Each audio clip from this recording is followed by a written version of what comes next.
It was supposed to be just another Tuesday afternoon at Riverside Mall. The kind of day where nothing special happens, just regular people doing their regular shopping. This young dad, let's call him R, was walking through the mall with that look of someone on a mission. He had his phone in one hand, checking a list, and a half-empty coffee cup in the other. The reason? His little girl's birthday was coming up in 2 days, and he wanted to make it extra special. You see, R wasn't just any dad. He was the kind who stayed up late making spreadsheets comparing toy prices, who watched YouTube videos about the latest kids' trends, and who had spent weeks secretly asking his daughter's friends about what she might like. That's the kind of person he was, thoughtful, detail-oriented, and always trying to do his best for his family. He worked from home as a tech guy, something about fixing computer problems for big companies, and he'd specifically taken his lunch break late so he could avoid the usual mall crowds. Smart thinking, right? He was wearing what most people working from home wear these days, a decent button-up shirt paired with comfortable jeans. Nothing flashy, just neat and professional. The mall was pretty quiet. You could hear the soft music playing overhead, mixing with the sounds of fountain water splashing in the central court. R had already picked up some art supplies from the craft store. His daughter loved painting, and was heading to the toy store to get that science kit she'd been hinting about for months. He was feeling pretty good about his choices. You know that feeling when you know you've picked the perfect gift. Everything changed in the space of about 3 minutes. First, it was just footsteps behind him, then voices.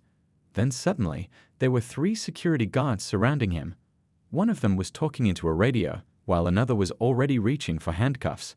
Art froze, his coffee cup slipping from his hand and spilling across the shiny mall floor.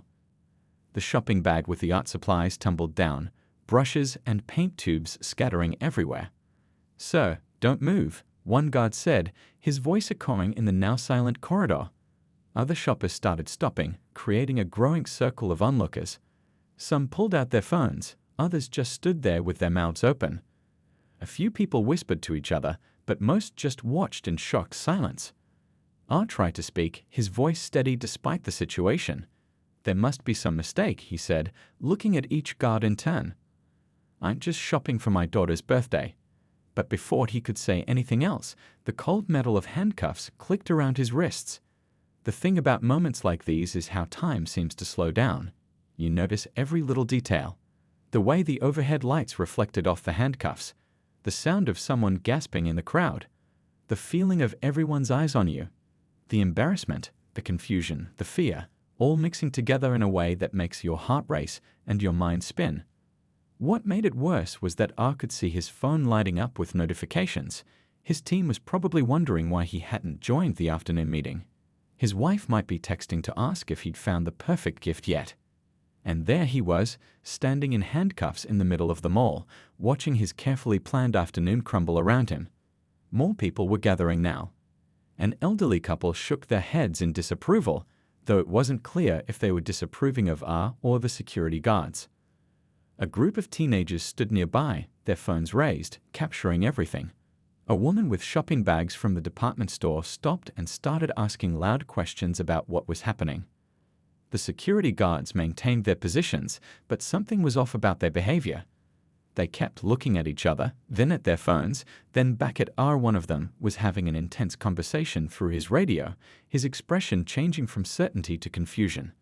Through it all, I stood there, his back straight, his face composed, though anyone looking closely enough could see the slight tremor in his hands. The birthday presents he'd chosen with such care lay scattered around his feet, a sad reminder of how quickly an ordinary day can turn into something else entirely. Little did anyone know, this moment, this horrible, humiliating moment, would end up changing things far beyond just one man's afternoon at the mall. But right then, in that endless feeling stretch of minutes, all R could think about was his daughter's birthday, his spilled coffee, and the weight of those handcuffs around his wrists. Sometimes the most important moments in our lives happen when we're just going about our regular business. That's exactly what happened to Elle, a high school teacher who was only at the mall because her last class got cancelled. She was thinking about grabbing a quick coffee before heading home when she heard the commotion. At first, she thought it was just typical mall noise, but then she saw him, a well-dressed man in handcuffs, surrounded by security guards. Her hand moved to her phone almost automatically. 6 years of teaching teenagers had taught her one thing: when something feels wrong, document it. She'd seen too many of her students face similar situations, and each time, video evidence made all the difference. "I'm recording this," she announced clearly, a teacher's voice carrying across the growing crowd. It was amazing how that simple statement seemed to change the atmosphere. Other phones started coming out too, like a ripple effect. The security guards noticed. You could tell by the way their shoulders tensed up. That's when Anne stepped forward. Later, everyone would learn he was a nurse who just finished a 12-hour shift at the nearby hospital. He was still wearing his scrubs under his jacket, and maybe that's what gave him the confidence to speak up. He had this calm way of talking, the kind you develop when you're used to dealing with emergencies. "Can you explain what's happening here?" Anne asked the guards, keeping his voice steady and professional. "What evidence are you acting on?" He maintained a safe distance but positioned himself where both the guards and their phones could clearly see him. Smart thinking. He knew exactly what he was doing. The crowd was growing bigger now. You had the lunch crowd from nearby offices, regular shoppers, mall employees on their breaks, all forming this impromptu audience. But this wasn't entertainment. You could feel the tension in the air. People were whispering. Some were shaking their heads. Others were making phone calls. A store manager from the boutique across the way came out. She'd seen our shopping earlier, had even helped him pick out some art supplies. "He was just in our store," she called out. "He paid for everything. I have the receipt right here." She was waving a piece of paper, her hand shaking slightly. 2 teenagers who'd been sitting at the pretzel stand started live-streaming everything. "This is not okay," one of them kept saying into their phone. "He was literally just shopping." Their young voices carried across the mall, mixing with the murmurs of the crowd. An elderly couple moved closer to the woman, probably in her 70s, looked like someone's sweet grandmother, but her voice was steel when she spoke. "Young man," she said to one of the guards, "I've been shopping at this mall for 30 years, and I've never seen anything like this. This is completely unacceptable." Meanwhile, Elle was still recording, but she was also doing something else. She was narrating everything she saw. "It's 2:47 p.m., she said clearly into her phone. "The man has been handcuffed for approximately 8 minutes now. He's been completely cooperative. His shopping bags are still scattered on the floor. Nobody has picked them up or checked the receipts." And had pulled out his own phone and was quietly speaking into it. Later, people would find out he was talking to his sister, a civil rights attorney. But right then, all anyone knew was that he seemed to know exactly what questions to ask and what details to point out. A young woman who worked at the coffee shop came forward with O's spilled coffee cup. "He bought this from us less than 20 minutes ago," she said. "I made it myself. Grande Americano with an extra shot." Such a small detail, but it made everything more real somehow. This wasn't just some incident. This was a real person with real receipts who'd made real purchases. The crowd had become this strange mix of anger and purpose. Everyone seemed to understand they weren't just witnesses, they were participants in something important. Phones kept recording, people kept asking questions, and through it all, R stood there with remarkable dignity despite the handcuffs. Some people had started calling the mall's main office. Others were posting on social media. A few were even calling local news stations. In the age of smartphones and instant communication, news travels fast, really fast. What nobody knew yet was that all these people, Elle with her steady recording, and with his calm questions, the store manager with her receipt, the coffee shop worker with her cup, the live-streaming teenagers, the protective elderly couple, they weren't just random witnesses. They were about to become part of something much bigger. Their quick actions and willingness to speak up would end up changing things not just at this mall, but at malls across the entire region. But right then, in that moment, they were just regular people who saw something wrong and decided they couldn't stay silent. And sometimes, that's all it takes to start making a difference. The truth has a funny way of coming out. Sometimes it whispers, and sometimes, like on this particular Tuesday afternoon at Riverside Mall, it comes bursting through a security radio with such force that everyone freezes. It started with a crackle of static, then a voice cut through the tense atmosphere. "Suspect apprehended at Eastbrook Mall." Repeat, "Suspect apprehended at Eastbrook Mall." "All units, please update your alerts." The lead security guard's face went pale. He looked at his phone, then at R, then back at his phone again. His hands were shaking as he pulled up an email that had arrived 30 minutes earlier, an email he hadn't checked because they'd been so sure, so certain they had their guy. The other guards started looking at their phones too. You could almost see the realization hitting them one by one, like dominoes falling. They'd made a mistake. A big one. Here's what had actually happened. A guy had been using stolen credit cards at malls across the city. The real suspect wore similar clothes to R, dark jeans, a blue button-up shirt. He was about the same height, same build. But that's where the similarities ended, because the actual suspect had just been caught red-handed at Eastbrook Mall, 15 miles away. The crowd watched as one of the guards stepped forward, keys in hand, moving to remove the handcuffs. His face was red with embarrassment. "Sir," he started to say, but the words seemed to stick in his throat. That's when someone in the crowd found the news article on their phone. "Look," they shouted, holding up their screen. They caught the real guy. He was using stolen cards at Eastbrook. The news spread through the crowd like wildfire, phones pinging as the story got shared and reshared. The elderly woman who'd spoken up earlier didn't miss a beat. "Well," she said loudly, "I certainly hope someone's getting fired over this." Her voice carried that special kind of disappointment that only comes with decades of life experience. As the handcuffs came off, I rubbed his wrists slowly. The marks were still visible, angry red lines that told the story of assumptions and mistakes. Someone from the crowd had already gathered his scattered art supplies, carefully putting the brushes and paint tubes back in the shopping bag. The head of mall security came running up, out of breath and clutching a tablet. He'd been in a meeting when the calls started coming in, and you could see the panic on his face as he took in the scene. The crowd with their phones still recording, the scattered coffee stain on the floor, the security guards looking like they wanted to disappear. "Sir," the head of security said to R, "I can't begin to express. This is..." He was stumbling over his words, probably realizing that no amount of corporate apology scripts would cover this situation. I just stood there, still amazingly calm despite everything. When he finally spoke, his voice was steady but tired. "You know what the worst part is?" he said, looking around at everyone. "This wasn't even about the stolen cards, was it? This was about what you thought you saw when you looked at me." The silence that followed was heavy enough to hear a pin drop. Someone in the crowd sniffled. The teenagers who'd been live-streaming had stopped talking completely, their phones still recording, but their usual commentary gone quiet.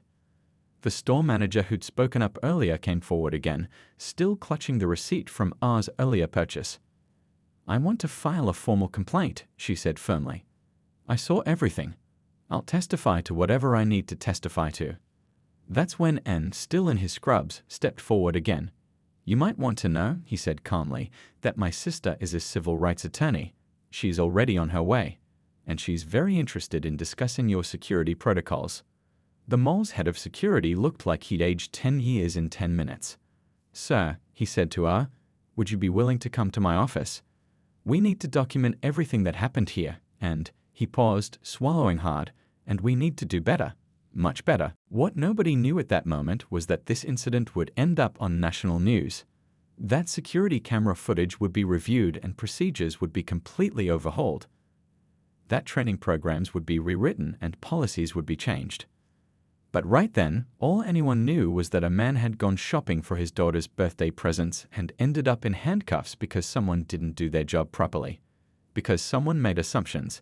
Because someone didn't take the extra 30 seconds to check their email. As I picked up his shopping bags, straightened his shirt, and checked his phone, now flooded with missed calls from his work meeting, a quiet voice from the crowd spoke up. "Sir, are you okay?" It was such a simple question, but it carried the weight of everything that had just happened. I looked up, managed a small smile, and said something that would later be quoted in news articles and social media posts across the country. "I will be. But more importantly, we all need to be better than this." The truth had come out, yes, but sometimes the truth is just the beginning of a much bigger story. It's amazing how fast things can move when people realize they've messed up big time. Within an hour of the incident, the mall's conference room looked like something out of a crisis management movie. You had the mall director pacing back and forth, her heels clicking on the tile floor. The head of security was sitting at the computer, reviewing security footage with his head in his hands. The mall's PR team had already arrived, their phones constantly buzzing with notifications. The security cameras told the whole story. They showed R walking into the mall at 2:15 p.m., stopping to hold the door for a mom with a stroller. There he was at the craft store, carefully selecting art supplies, even asking the clerk for advice about which paints would be best for a young artist. The footage showed him getting coffee, checking his phone, probably looking at that birthday shopping list he'd made. "Play it again," the mall director said, watching the screen intently. "I want to see exactly what happened before security approached him." Her face got tighter and tighter as she watched. The security footage was crystal clear. There was absolutely nothing suspicious about R's behavior, nothing at all. Meanwhile, social media was exploding. The teenager's livestream had already gotten thousands of views. R's video was being shared everywhere, with comments pouring in from across the country. The local news had picked up the story, and national outlets were starting to call. "Look at this," one of the PR team members said, turning their laptop around. "We're trending. People are calling for boycotts. There's a protest being organized for tomorrow morning." The mall director stopped pacing. She'd been running this mall for 15 years, and nothing like this had ever happened on her watch. "Get me everything," she said firmly. "Every security protocol we have, every training manual, every policy document, everything." Down in the security office, they were going through the alert system that had failed so badly. The email about the real suspect's arrest had gone to everyone, but the system didn't require immediate acknowledgement. Guards could keep working without checking updates. It was a flaw nobody had noticed until it led to this disaster. "I want to see every single communication from the last 24 hours, the head of security said, his voice rough with emotion. "Every radio call, every email, every text between guards. I want to know exactly how we got this so wrong." The store manager who'd helped R with the art supplies was still there, hours after her shift had ended. She'd insisted on giving a formal statement. "He was so excited about getting these supplies for his daughter," she said, her voice shaking slightly.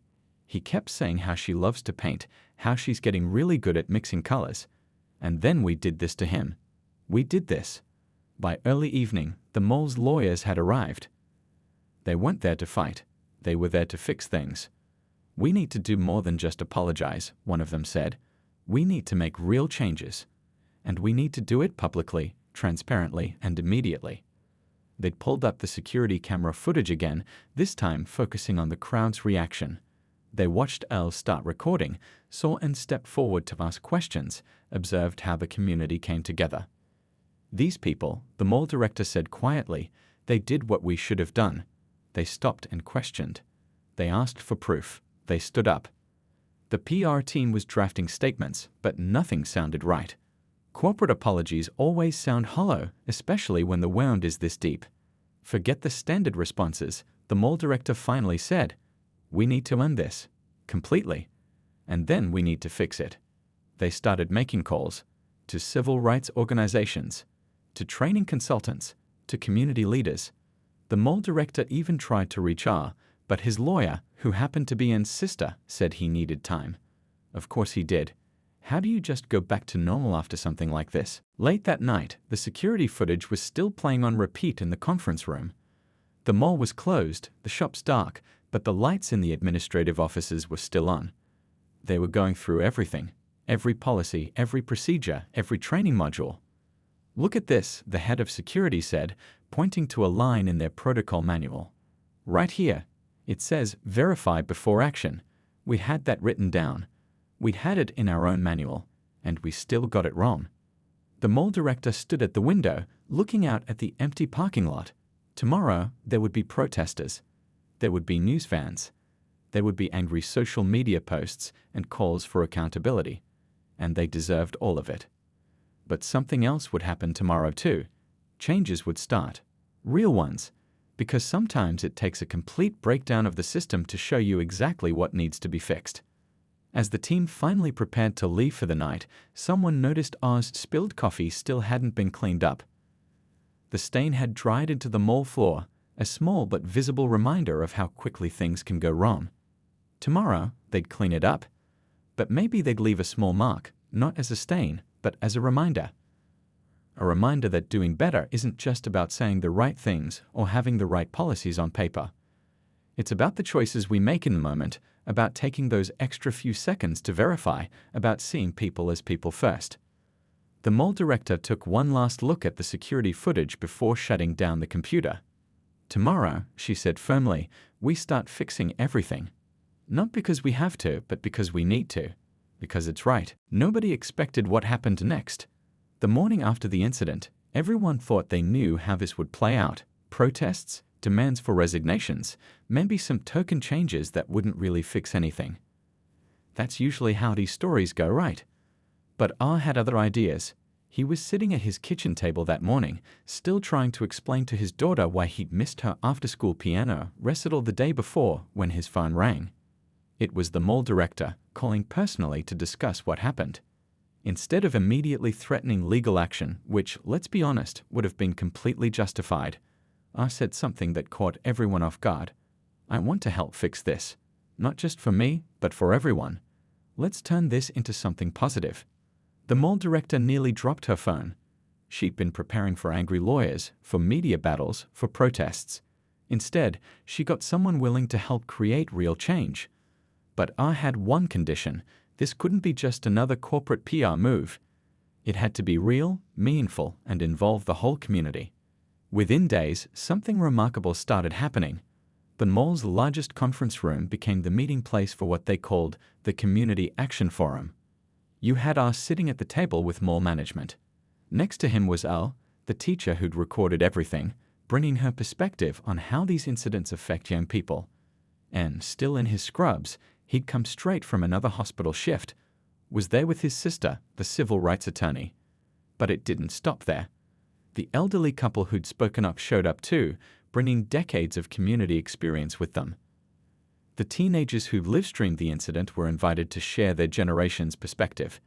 Store managers, security guards, regular shoppers, everyone had a seat at the table. "Let's start with the obvious," Ah's lawyer said, opening the first meeting. What happened that day wasn't just about one mistake or one bad decision. It was about systems that need to change. The discussions weren't easy. How could they be? People shared painful stories of similar experiences. Security guards talked about the pressure they felt to act quickly, sometimes too quickly. Store managers admitted to their own biases they hadn't even realized they had. One of the teenagers raised her hand during a particularly intense discussion. "You know what's crazy?" she said. "We post about this stuff all the time on social media, but this is the first time anyone's actually asked us what we think should change." They broke into working groups. One team focused on security protocols, not just for this mall, but as a model for others. Another group looked at training programs, completely rebuilding them from the ground up. A third team worked on community engagement initiatives. The mall director watched all this happening, sometimes shaking her head in amazement. "When I called to apologize," she admitted during one session, "I never imagined it would turn into all of this." Ah's daughter even got involved in her own way. Remember those art supplies he was buying when everything happened? Well, she used them to create a poster for the mall's new training room. It showed hands of different colors joined together with the words "Stop, Think, Respect" written in bright, careful letters. That poster now hangs in every security office in the mall. The local media started covering these meetings, but not as scandal stories. Instead, they were running pieces about community cooperation, about turning negative incidents into positive change. Other malls started sending representatives to learn from what was happening. One evening, about 3 weeks into the process, something unexpected happened. One of the security guards who had been involved in Ah's detention asked to speak to the whole group. His hands were shaking as he stood up. "I've worked security for 12 years, he said, his voice barely steady, "and I thought I knew what I was doing. But being part of these discussions, it's shown me how much I didn't know, how much I need to learn. And I want to thank you," he looked at Ah, "for giving us the chance to do better." The changes they developed weren't just about security procedures or training videos. They created a community oversight committee that would meet monthly. They established a scholarship program for students interested in community relations and social justice. They even set up a mentorship program pairing experienced security personnel with community members to learn from each other. But maybe the most important change was the simplest one. They installed a large mirror in the security office, and above it, they put a simple question: what would you do if this was your family member? As the weeks went on, something shifted in how people saw the mall. It wasn't just a place to shop anymore. It had become a symbol of how communities can come together to fix things when they go wrong. How one terrible incident doesn't have to be the end of the story. One day, near the end of another productive meeting, someone asked Art why he chose this path instead of just suing them all. He looked around the room at all the faces that had become familiar over the past weeks and smiled. Because sometimes, he said, the best way to fix something isn't to break it down completely. Sometimes you need to bring people together and build something new. You know how sometimes big promises get made when something goes wrong, but then nothing really changes. Well, this wasn't one of those times. The changes at Riverside Mall started small, but grew into something nobody could have predicted. First came the new security training program. But this wasn't your typical watch a video and sign a paper kind of training. The mall brought in experts, sure, but they also brought in regular people from the community. The security guards didn't just sit in a room watching presentations, they got out there and talked to people. It's different when you're face to face, one guard explained during a training session. When you hear someone's story, when they tell you about their experiences, it changes how you see things. He was one of the newer guards, just 3 months on the job, but he got it. He really got it. They set up what they called Community Connection Days. Twice a month, security staff would sit down with different groups from the community. Sometimes it was high school students sharing their experiences. Other times it was parents talking about their fears and hopes. The elderly couple who'd spoken up during the incident became regular participants, sharing wisdom that only comes with decades of life experience. But the real game changer was the verification system they put in place. Every security alert now had to go through a triple-check process. No more acting on hunches or incomplete information. They created an app that required 3 different people to confirm they'd seen and understood any security updates before any action could be taken. Look at this, the head of security said one day, showing off the new system on his tablet. Every alert gets time-stamped. Every verification gets logged. And look here, if someone misses an update, the whole team gets notified. No more excuses about missed emails. The mall's atmosphere started changing too. They put up signs around the building, not the usual security is watching kind of signs, but messages that actually meant something. Our community, our responsibility became their new motto, with translations in multiple languages to reflect their diverse community.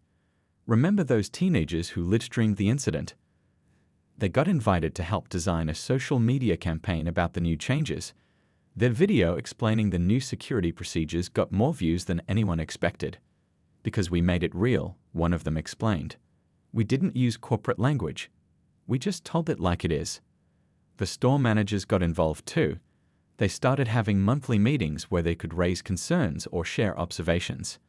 The art supply store manager who'd helped R that day became a key part of these meetings. We're the eyes and ears of this place, she'd say.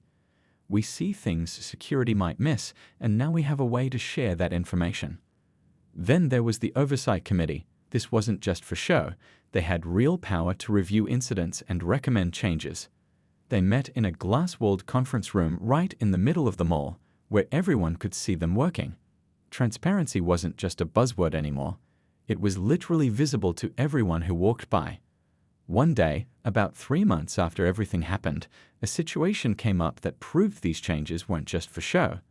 A security guard got an alert about suspicious activity near the food court. Under the old system, they might have rushed in and made assumptions. Instead, they'd followed the new protocols. They verified the information. They checked camera feeds. They communicated with store managers. And guess what? It turned out to be a group of film students working on a project. They had permission, but the information hadn't been properly shared. Under the old system, it could have been another incident. Instead, it became an example of how to do things right. The changes started spreading to other malls too. Representatives from shopping centers across the state started visiting to learn about what they called the Riverside model. But they weren't just copying the procedures, they were learning the importance of community involvement. You can't just take our handbook and think that's enough, the mall director would tell visitors. You have to involve your own community. You have to listen to their stories, understand their concerns, and build something that works for everyone. The security office itself got a makeover. Gone was the dark, intimidating room full of monitors. Now it was an open space with clear windows.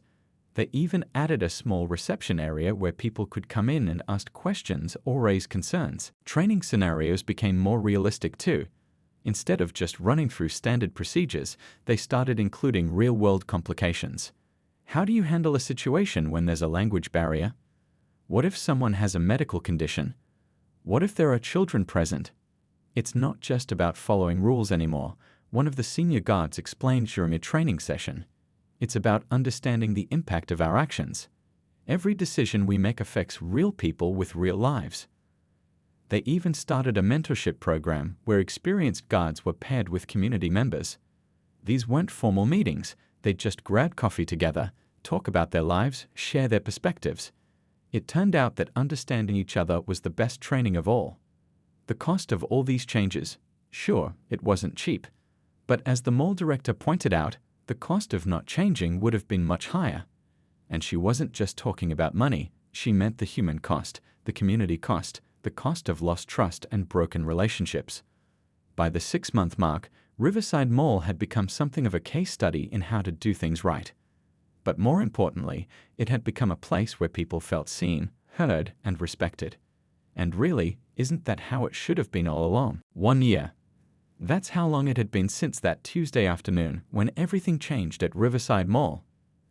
The coffee stain had long since been cleaned up, but the changes that grew from that incident, those were permanent. It was another Tuesday when I walked back into the mall, this time by invitation. The mall's training center was holding its first graduation ceremony for security staff who'd completed the new community-based training program. They'd asked him to be the guest speaker. As he walked through the main entrance, things felt different. The security desk that used to look so intimidating now had an open design with a welcome sign in multiple languages.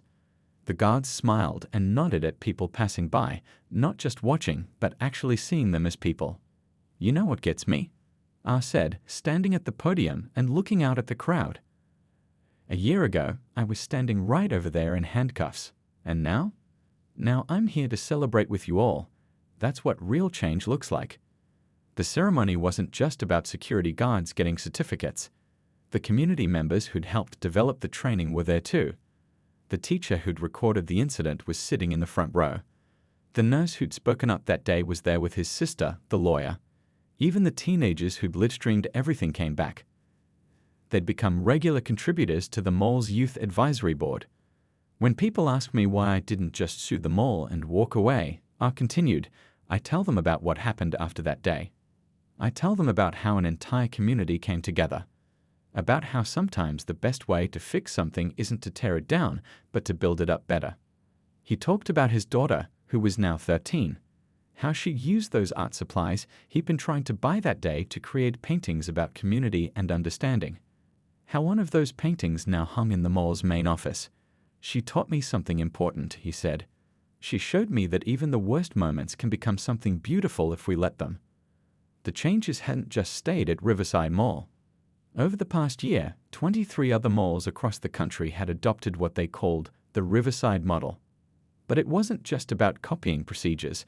Each mall had worked with their own community to create something that worked for them. One of the original security guards who'd been involved in Oz detention stood up to speak next. He'd become one of the lead trainers in the new program. A year ago, I thought I knew everything about security, he said, his voice thick with emotion. Now I know that the most important thing is to never stop learning, never stop listening. The mall director shared some numbers.